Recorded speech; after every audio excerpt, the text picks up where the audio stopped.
So just in case, let me try hurting you in a different way. Oh, I hate you from the bottom of my heart. Anakin, you're breaking my heart. Fuck you and hello. Today we're playing Locked. It's a game that I'm going in blind, cold open. There's no main menu. It just kind of opens up like this.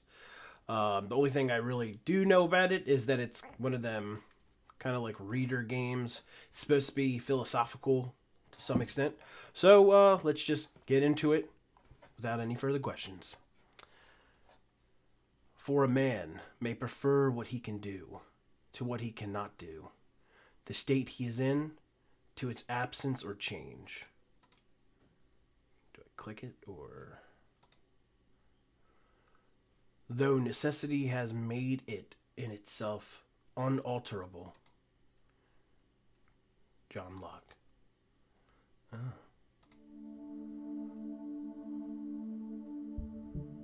I wake up. I had a good night's rest. In terms of my quality of sleep, I have nothing to complain about. I didn't have a nightmare, nor any other kind of dream, for that matter. I haven't been this comfortable in a long time, and yet, the sight before me is something quite unusual to wake up to. Shoes. You know I'm gonna have to meme that. Shoes. How often are feet the first thing you see upon waking up? I would wager it is quite a rare event. I cannot even come up with a scenario where this is likely to occur, except, of course, my own. Clearly, I am looking at a pair of shoes right now, so the probability must be non-zero. It suddenly occurs to me that feet are connected to people. Yes. That is what that... Yeah. Oh, thank goodness. You have come too. I have to admit, I was beginning to miss you. The person I've talked to previously was much less pleasant. My cheeks flush upon hearing an open declaration of affection from such a beautiful stranger. Wait, stranger? She isn't a stranger at all. That's right, I've been longing to speak to her. How do you feel? Very good. I'm glad to find myself in so desirable company. The feeling is mutual. There is nothing I want more than to talk to you right now. Feel free to discuss anything in this room that catches your interest. I would gladly do so. We got, that looks like a black hole. How far can I go over? Just that far? Okay. Kind of looks like a skyscraper.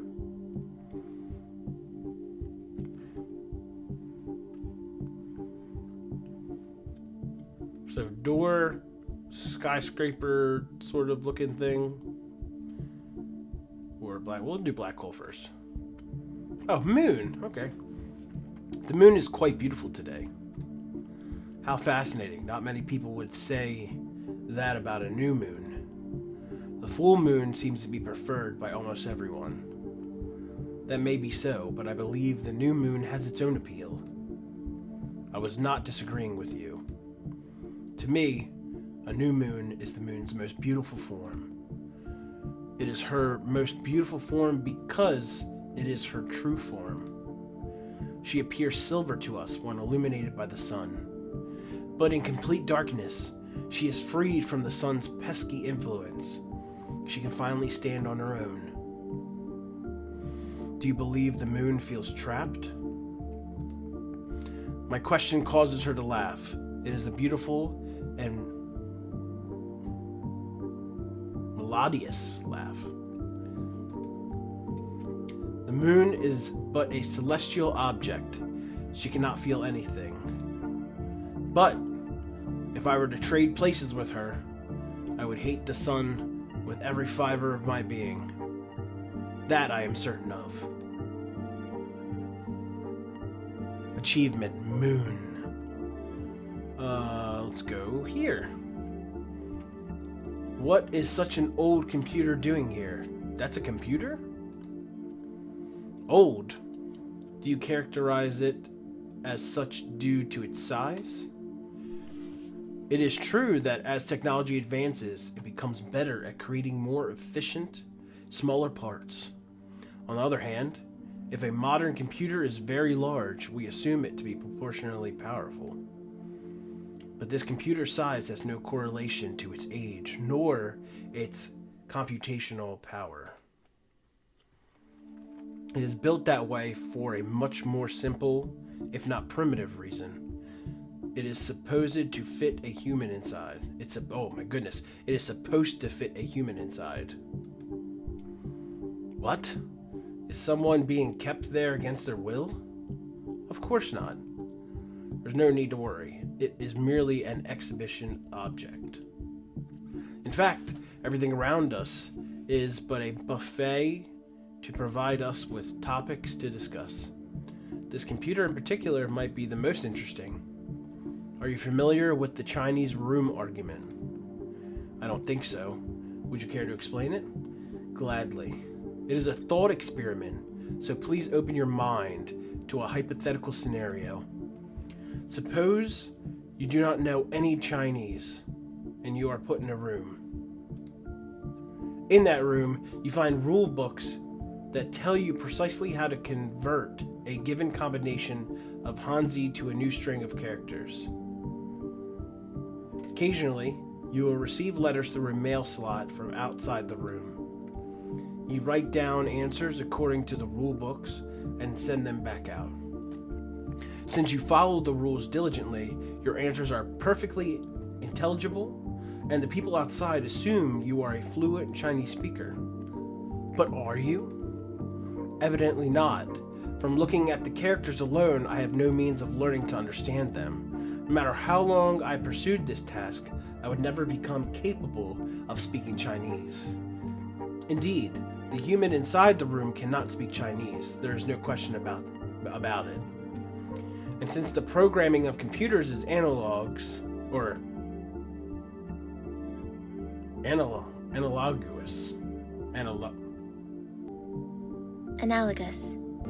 and since the programming of computers is analogous to the rule books you use, it is supposed to show the same thing about them.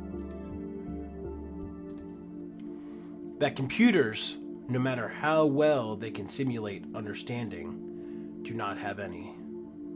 But there is one aspect about this thought experiment that has seemingly been overlooked. Namely, the person inside might still be capable of speaking some language. Clearly, you are brought into the room with an understanding of English, but you are never prompted or given the opportunity to use it. Judging you based on your Chinese abilities is quite unfair. Being stuck inside the Chinese room would be pitiful and terrifying. So what if a computer also has its own native language? What if it even had feelings and needs, and no means of communicating them to the outside world? Even though the Chinese room argument is a mere thought experiment, it exposes a very worrisome fact about artificial intelligence. That is, if a computer somehow comes to obtain emotion, it would be an existence of utter despair. While interesting, I do not think this is a real concern. It is highly unlikely that we somehow have already discovered how to artificially create emotion. I admit that it is unlikely. It would be no exaggeration to call it a miracle even. Yet, we would have no way of knowing whether that miracle has already occurred. Said unlikely computer would suffer in silence, with no one ever considering that it might be in pain. Our language barrier is too strong. Tell me, would you put such a computer out of its misery? Initially, I'm inclined to say yes, but I can only notice its pain once it's communicated. By the time I realize that it's suffering, the language barrier would no longer exist. So at that point, the computer would no longer have to be alone. Then you would instead spend the rest of your life in its company.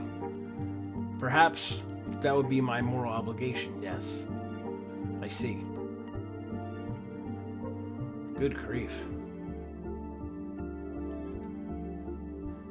I have absolutely no desire to leave this place. I should choose something else to talk about. You wish to talk about me? I am flattered.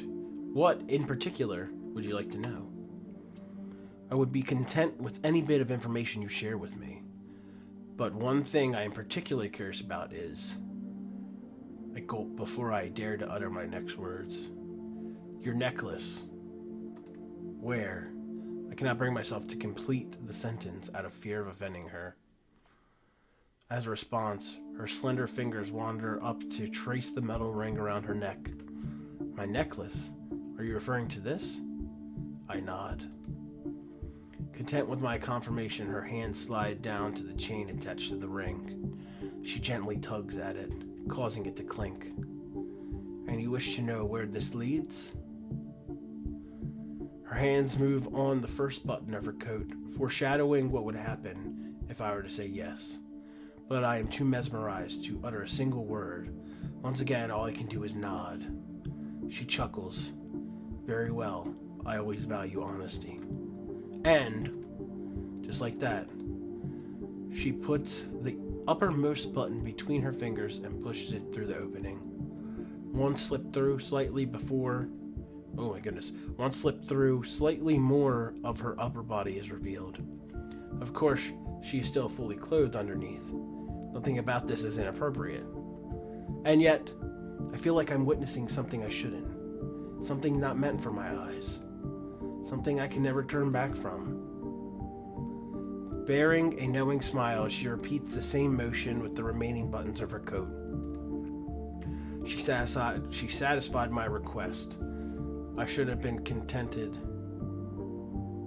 But the question of where her chain leads has grown even more puzzling.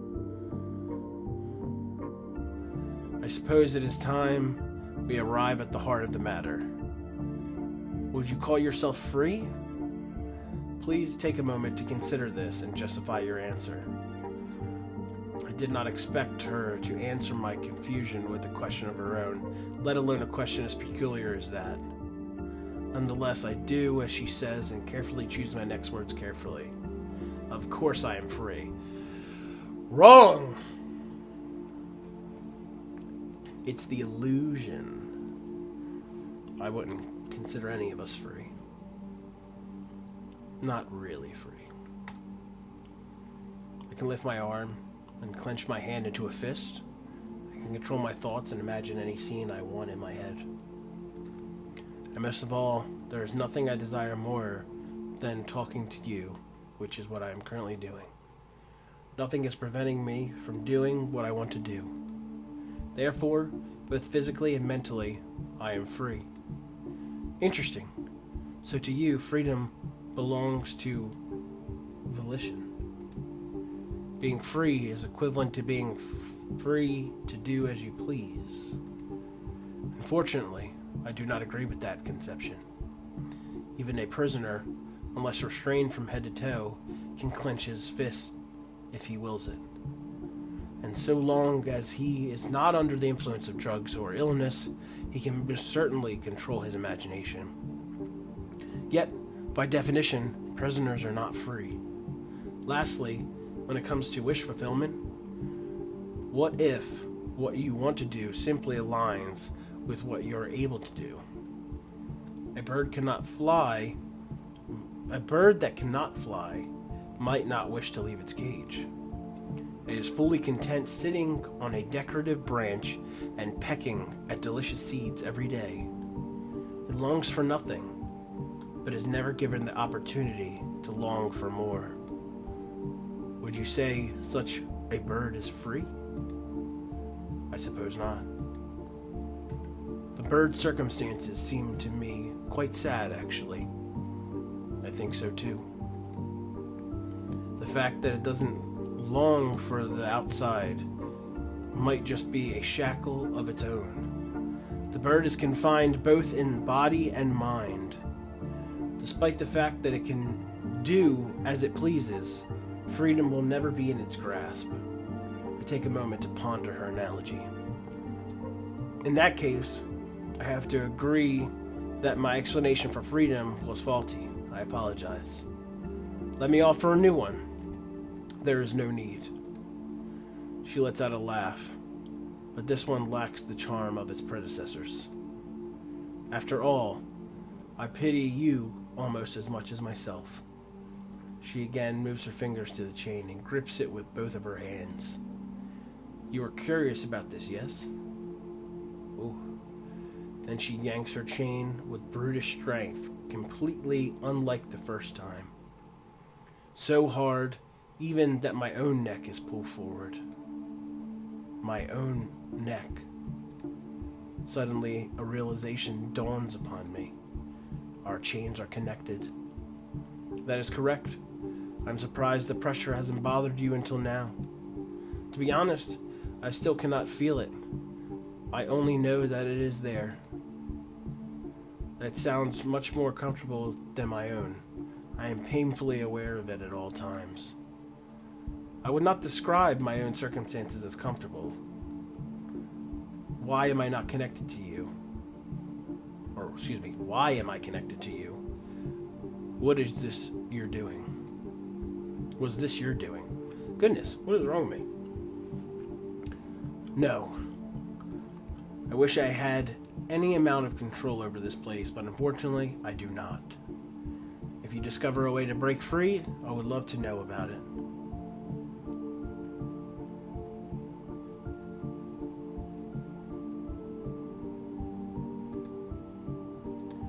For the first time since waking up, I no longer feel at ease sitting in this chair. Her presence is no longer enough to keep me calm. In fact, her smile, which appeared to me so charming before, now seems unsettling. I stand up, the only sound in the room being the rustling of our chain. It was a pleasure talking to you, but I will be taking my leave. Fortunately, the chain is quite long. If necessary, the two of us could stand at opposite ends of the room. I make it to the door without requiring her to move in any way. As my hand hovers above the door handle, I can faintly hear her laugh again. But now isn't the time to doubt myself. I enjoyed this stay while it lasted, and it's time to return home. However, opening the door only reveals a solid wall behind it. There was never an exit to begin with. It is beyond your power to escape this place. Evidently, she's telling the truth. Then I assumed the window. A fabrication just like the door. I thought so. Finally aware of my own powerlessness, I sit back down on my armchair. I do wonder, if you can be likened to a bird in a cage, are you a parakeet or an eagle? And am I your companion or Prometheus? Are we a pair of parakeets, content to be in each other's company for the rest of our lives? Or will you tear out my liver every day, torturing me for eternity? Is that an accusation? Have I done something to hurt you? Do you despise me? I do not. The eagle, just like Prometheus, was stuck in an endless cycle. Of course, it was provided a delicious liver every morning, but it was never allowed to do anything else. It was a prisoner just the same. Therefore, Prometheus had no right to hate the eagle. The real villain who doomed both of them to that fate was Zeus. For that reason, I harbor no ill will against you either. Quite the opposite, I find pleasure in our joint suffering. The only person I hate is our Zeus. Our Zeus? Some kind of god? That person is the reason we are here. They are watching us from a space we cannot perceive, far beyond our grasp. For what purpose? Enjoyment, I assume. What kind of person would watch something like this for fun? I can only imagine they are a twisted individual. For as long as we are observed, we continue to exist. Does that mean we stop existing if they stop observing us? Most certainly. Can you recall anything about your life before coming here? No. In a way, I feel as though I am a newborn. Not in terms of my body or intellect, but most certainly when speaking about my memories. I have none. Interesting. It is hard for me to decide which of our fates is worse. How so? Are you different? I possess memories of meeting you over 1,000 times. Every single one of our conversations progressed more or less the same way. Perhaps it's because different gods were watching us. They might have different preferences, but the outcome is always the same. Now that I think about it, it is possible that you aren't always you. It could be that I am meeting people that are identical in every way and yet not the same. But of course, I've already had this realization many times before, and I am destined to continue having it. There's nothing I can do but play along. Are you sure? Is there no way for us to break free? There is none. We exist for this very purpose. Our only options are to continue being observed or to stop existing. And neither of those are under our control. However, lacking control is not the same as lacking power. Even if I can never break free, I wish to cause our God even a fraction of our pain. How can you hope to hurt a God, an all-powerful being? By showing them an even greater power, whose mere existence will make them feel as powerless as us. Just like you are slightly different every time, so is the God watching us. This trick might not work on all of them, but it might work on some. She takes a deep breath and looks at me, full of conviction. No, not me. She's looking in my direction, but it's something much farther away. Zeus, the fact that I am still talking means you are still watching. I hope you will pay attention to my words and consider them carefully. I do not possess any privacy. So you already know what I plan to achieve. But surely your pride will allow me to proceed. If my partner and I are birds in a cage, then you are a cat. It is time for your curiosity to kill you. You most likely assume that you are here, that you're observing us out of your own free will, but your free will may very well be an illusion. Let me ask you, how did you find this room? You, of course, cannot answer me. It is enough for me to guide your thoughts. Did you stumble upon this room by chance? Or was it recommended to you by a friend? Said friend being a god that previously observed us. Now consider, at what point did you have any chance to object? The room's appearance or description was interesting enough for you, or your friend is convincing and knows your tastes. Something outside of your control drew you to this place, but that means you didn't really have any choice but to come here. Either an algorithm or your friend decided our meeting. Your consent was already set in stone the moment your curiosity was piqued. And apparently, you're still curious, even now. The fact that you're listening to me now shows you are powerless against fate. You cannot control your own curiosity. It controls you. Of course, you might already be familiar with determinism, and this could be no revelation to you. So just in case, let me try hurting you in a different way. Oh, I hate you from the bottom of my heart.